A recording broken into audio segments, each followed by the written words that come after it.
Добре, тук сме с Ани, дойдохме до скална църква Килия.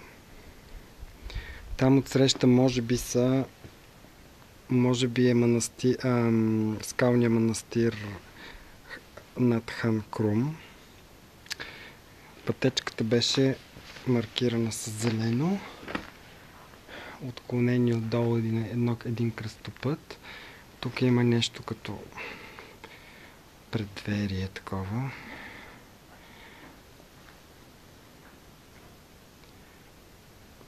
Има ето ги кучетата, които ни следват. Има много са интересни тези издълбани във варовика явно. Пише, че е забранено катеренето по скалите. Но ние само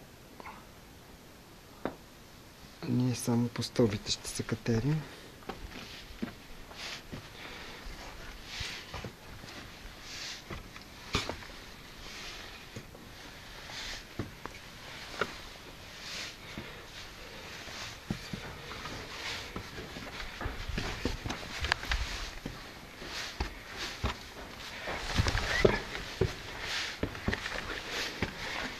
Ето е килията. Идваме! Кучетата почти се разплакаха за нас.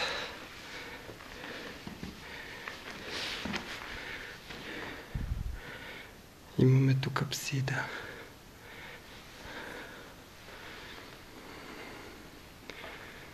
Няколко помещения.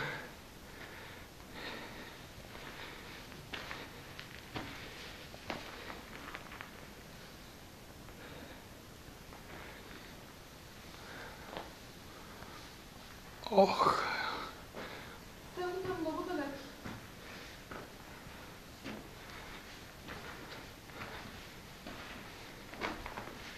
Има надписи по стените.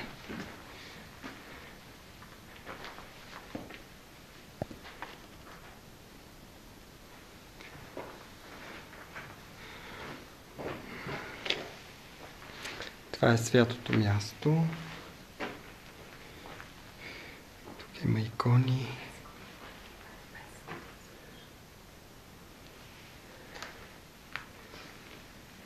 Свещник.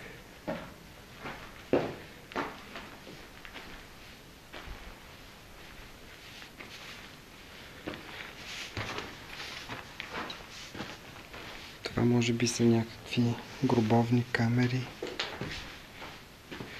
Нямам представа. Тук има. Но това може да не е село Хан Крум. Може да е някой от съседните. А може и да е то. Не знам. Виж, всичко е доста напукано. Вероятно няма да издържи много време. Тук е направено хубаво помещение.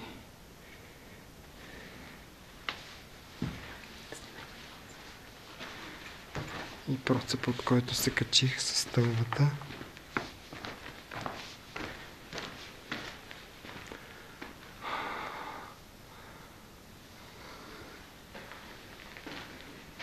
Там, където ще се върнем след малко, това там е картата.